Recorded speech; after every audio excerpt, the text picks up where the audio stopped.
샬롬, 지난밤 평안하셨습니까? 오늘도 주 안에서 복된 하루가 되기를 바랍니다. 오늘의 본문 19절은 이렇게 말씀합니다. 소원을 성취하면 마음에 달아도 미련한 자는 악에서 떠나기를 싫어하느니라. 이 말씀은 어제의 본문 12절과도 같은 맥락입니다.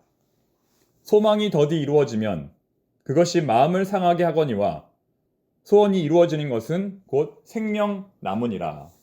우리 인간에게 소원이 얼마나 중요한지, 우리 인간에게 희망이 얼마나 중요한지를 말씀하고 있습니다. 어느 날 딸이 아버지에게 말합니다. 아빠, 나는 커서 돈을 많이 벌래요.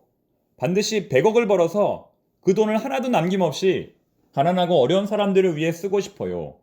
그러자 아버지가 말합니다. 얘야, 가난하고 어려운 사람들을 돕는 것은 매우 좋은 일이지만 너가 가진 전부를 주어서는 안 된단다. 반드시 조금 남겨두어야 해. 그렇지 않으면 너도 가난해져서 누군가의 도움을 받아야 하지. 다시 딸이 말합니다. 아빠, 그게 아니에요. 나는 돈이 없어도 돼요. 그 돈을 하나도 남김없이 사람들을 돕는 데 쓰고 싶어요.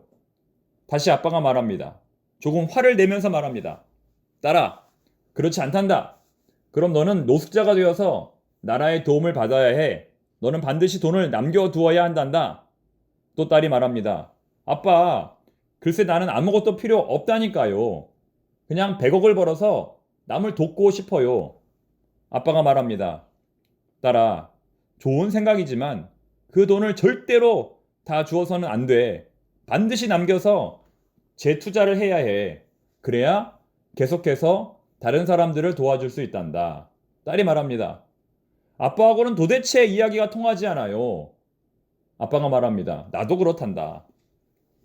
여러분 혹시 우리의 대화는 이렇지 않습니까? 자녀를 올바른 길로 인도한다는 명목 아래 자녀의 꿈을 내 기준에 맞추려고 하지는 않습니까? 자유롭게 생각하고 창의적으로 활동하는 아이들의 앞길을 가로막는 것이 어쩌면 우리 부모가 아닐까요? 많은 부모들이 이렇게 걱정합니다. 우리 아이는 꿈도 없고 비전도 없다. 하지만 여러분, 우리 아이들이 그렇게 된 것이 결국 우리 부모 때문은 아닐까요? 부모의 가장 큰 역할이라면 자녀에게 소망을 주는 것입니다. 자녀에게 희망을 주는 것입니다. 그것이 무엇이든 개인과 사회에 해악을 끼치는 것이 아니라면 응원하고 도와주어야 합니다. 재단하지 말아야 합니다.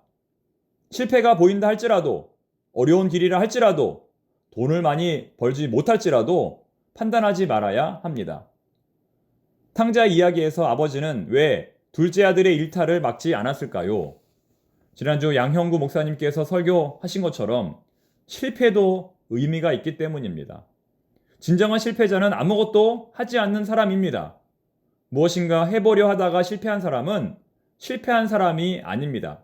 성공으로 가고 있는 사람입니다. 달란트에 비유해서 한 달란트 받은 사람이 만약 그 돈을 가지고 사업을 해서 실패했다면 어떻게 되었을까요? 그래도 주인이 책망했을까요? 아닐 것입니다. 실패했다 하더라도 책망하지 않았을 것입니다. 인생에 정도는 없습니다. 내가 걸어가는 곳이 정도입니다. 우리 자녀에게도 그런 마음을 심어 주어야 합니다. 어떤 학생이 있었습니다.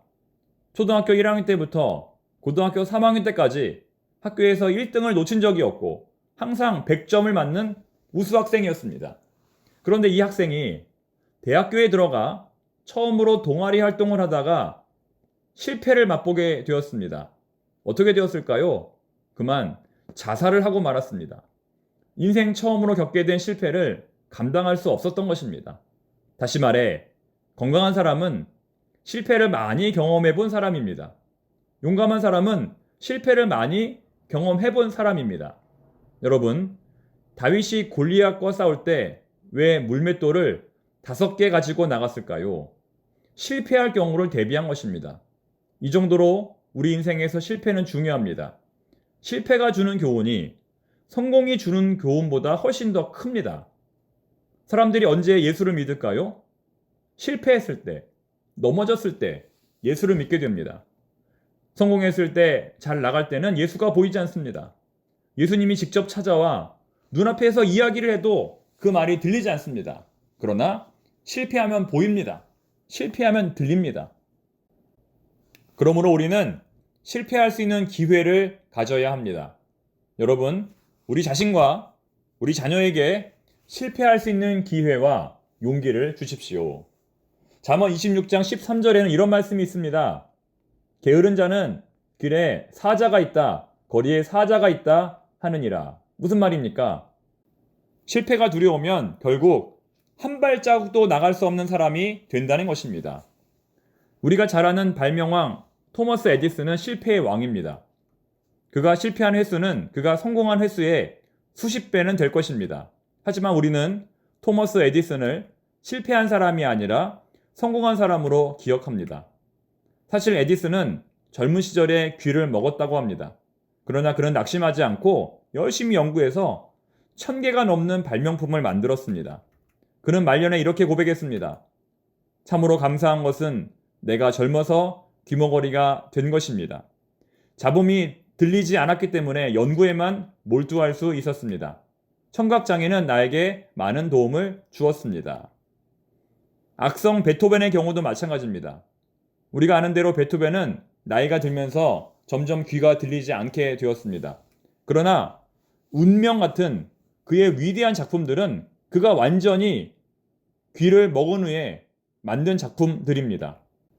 무슨 말이냐면 보통 사람들은 열심히 작곡을 하다가도 귀가 들리지 않으면 작곡을 포기할 텐데 베토벤은 반대로 귀가 들리지 않음으로써 오히려 더 깊은 음악의 세계로 들어갈 수 있었다는 것입니다.